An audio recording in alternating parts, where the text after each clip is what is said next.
Assalamualaikum sahabat Awi Kertapati, kita kembali di Opini Awi Kertapati Channel. Pro dan kontra, disitulah algoritma sosial media berjaya. Tanpa ada pro dan kontra, hanyalah sia-sia. Sebelum kita bahas lebih jauh lagi, jika Anda berminat, jika Anda berkenan, buktikan sendiri, dapatkan bukunya. Buku dengan judul Ulama Nusantara Menggugat Nasab Palsu karya Kiai Haji Madudin Usman Al-Bantani. Linknya ada di deskripsi. Saya percaya mengenai hukum karma. Apa yang Anda tanam, disitulah Anda menuai hasilnya. Apa yang Anda perbuat pasti sesuai dengan perbuatan Anda, itulah hasilnya yang Anda nikmati. Pasti. Insya Allah pasti. Nah, dalam kaitannya dengan yang viral kemarin, Taim Miftah, ini ada ibu-ibu muda. Coba Anda ingat-ingat lagi peristiwa beberapa tahun yang lalu, ketika ada seorang ibu muda menawarkan rumahnya untuk dijual dengan bonus istri. Nah, ibu inilah nanti akan curhat soal Taim Miftah terkait dengan bagaimana viral di sosial media. Nah, yang menarik di sini adalah kalau ibu tadi yang menawarkan rumahnya untuk dijual dengan bonus siap menjadi istri, itu yang memviralkan orang lain. Nah, sementara kita nggak tahu apakah Taim Miftah ketika soal, kalau nggak salah, rendang itu punya agama nggak ya? Kurang lebih seperti itu. Kan akhirnya viral. Nggak tahu tuh siapa yang memviralkan, tapi intinya viral bisa berjaya, viral bisa jatuh. Ikuti ulasannya. Yang pertama, coba Anda saksikan VT-nya seperti yang saya bilang di awal soal ibu muda yang pada saat yang lalu sempat viral menawarkan rumahnya untuk dijual dan siap menjadi istri. Sekali lagi, ini terkait dengan bagaimana viral itu bisa panen sesuatu. Bagaimana caranya biar kita viral di sosial media? Kita ikuti VT-nya. Di sini mau bahas cerita yang lagi rame, yang lagi heboh viral, itu yang penjual es teh sama Gus Miftah. Dan saya tahu betul awal-awal dulu Gus Miftah ingin viral. Jadi waktu itu kan saya viral duluan nih, yang masih ada yang ingat kan, yang janda viral jual rumah bonus istri 1 miliar. Nah, kebetulan saya kan tetanggaan ini sama Gus Miftah ya. Dan waktu itu dia sempat saya undang untuk pengajian di rumah saya. Nah, di situ saya kenal, itu sebelum viral ya. Sebelum saya viral, kemudian minta nomor telepon. Dan waktu saya viral beneran, kemudian saya sering diundang di acara TV Jakarta, acara sama Deddy Kobuser, sama Raffi Ahmad juga. Nah, waktu itu si Gus Miftah ini pernah chat dengan saya, "Jeng, gimana nih caranya supaya saya bisa masuk TV? Supaya viral tuh gimana caranya, Jeng?" gitu. Saya bilang, saya viral bukan saya viralkan sendiri, orang lain viralkan. Jadi saya nggak ada niat untuk viral, tapi saya niatnya jual rumah. Kemudian agen properti independen ini yang viralkan, kan gitu. Nah, kebetulan setelah itu, setelah beberapa tahun atau beberapa tahun, kemudian saya dengar juga akhirnya dia viral juga. Waktu itu pertama kali viral kayaknya yang di Bali itu ya, yang dia dakwah di klub di Bali. Nah, di situ dia viral. Di situ akhirnya dia kesampaian untuk diundang di acara TV Jakarta, dan untuk ketemu Deddy Corbuzier waktu itu. Dan waktu itu kan saya pas acara di Hitam Putih paginya itu yang dia chat, saya pengen sekali ketemu Deddy Corbuzier. Pengen viral. Jadi ya tujuannya hanya itu, dia hanya untuk viral, hanya untuk cari ketenaran, untuk ya biasalah cari cuan. Oke, tadi sudah dijelaskan terkait Taim Miftah ini juga ingin viral di sosial media, dan ternyata benar, viral juga. Seperti kata ibu tadi, ketika ada viralnya tentang ya tadi itu, apakah rendang itu punya agama dan lain sebagainya lah. Ya akhirnya intinya viral aja.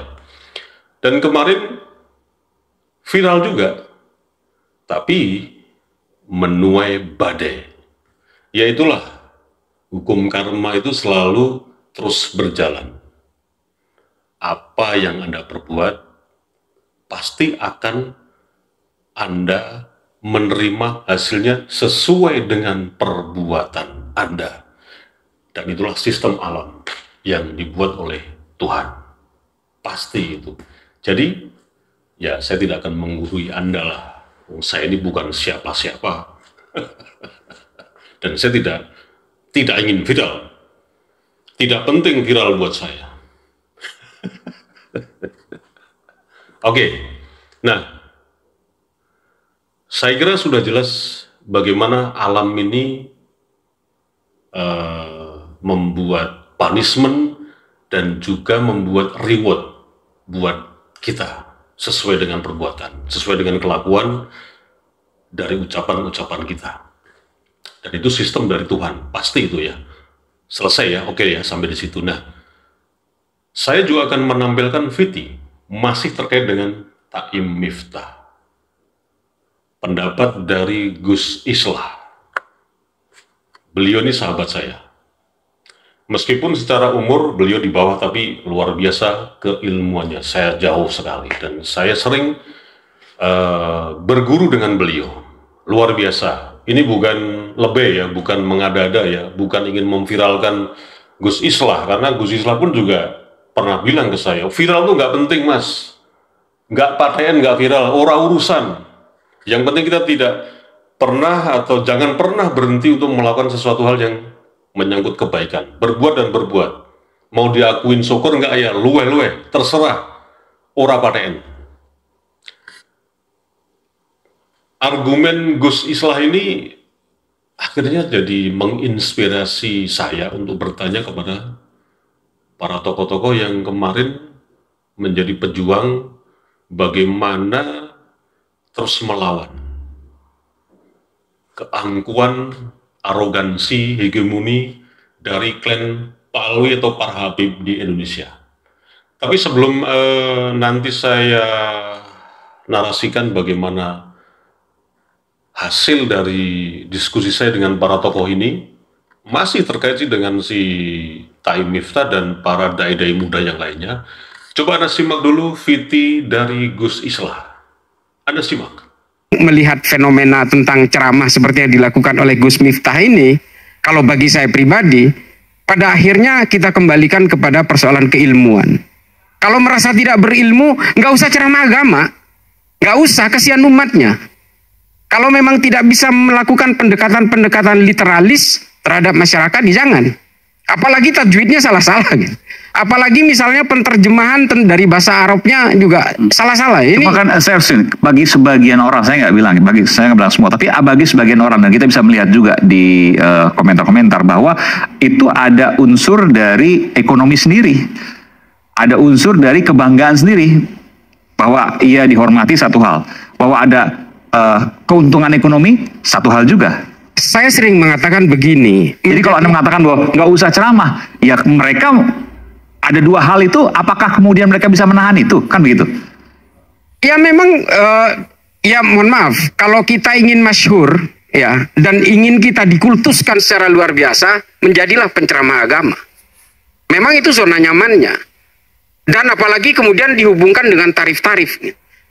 ketika penceramah agama itu menjadikan ini sebagai ruang mata pencaharian dan ini bagian menjadi komoditi dalam satu industri, maka kemudian ada tarif-tarif itu.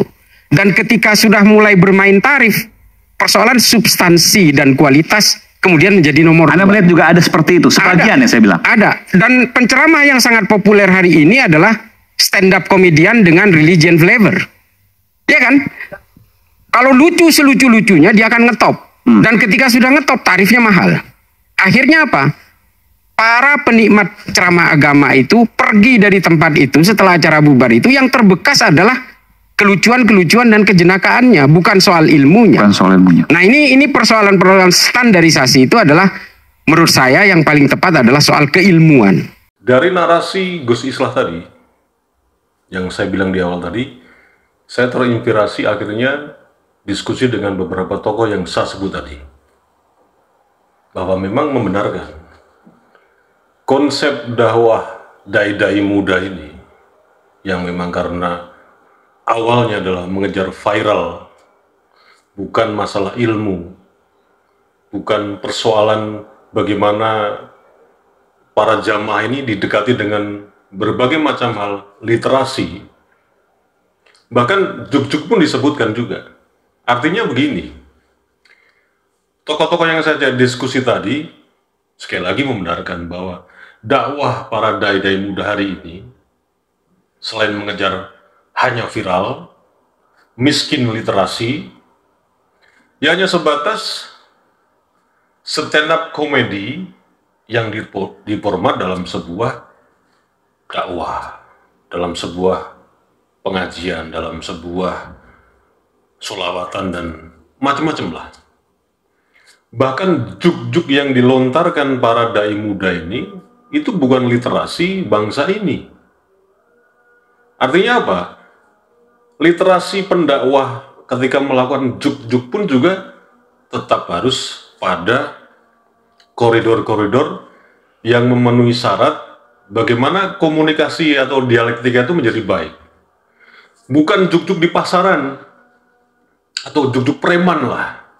Bukan itu dimaksud para tokoh-tokoh tadi setelah saya diskusi tadi. Nah, Anda juga pasti ingat kemarin seorang penggiat seni di wilayah Yogyakarta yang mengupload voice note Ibu Yati Pesek. Mas Riki mengatakan kemarin kan, kalau tidak paham juk-juk dagelan Mataram, jangan pernah merasa menjadi sok tahu juk-juk soal bagaimana dialek gaya dagelan Mataram.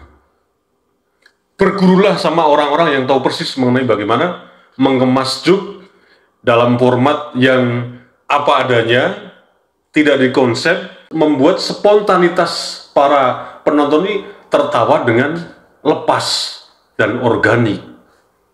Bukan tertawa yang dia harus mikir dulu. Kurang lebih seperti itu. Jadi,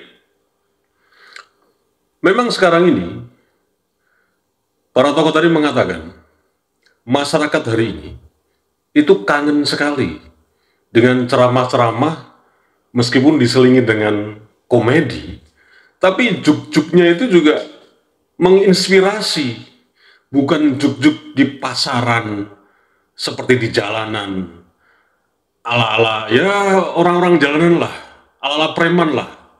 Bukan seperti itu, tapi juk yang benar-benar dia bisa akhirnya mengambil inspirasi juk itu sebagai sebuah yang bisa mentertawakan dirinya sendiri gitu loh, tanpa dilemahkan, tanpa dilecehkan, dan tanpa ditelanjangi, bahkan dipermalukan di depan umum.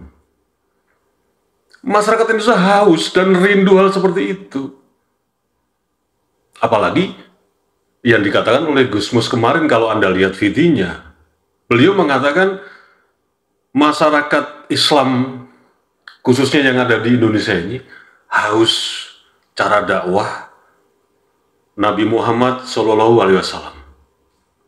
Penuh kesantunan, penuh dengan pengayoman, penuh dengan seperti apa ya, benar-benar ngerungkepi jamaahnya itu loh. melindungi gitu loh. Tidak merasa, justru malah tersingkirkan, apalagi dihinakan.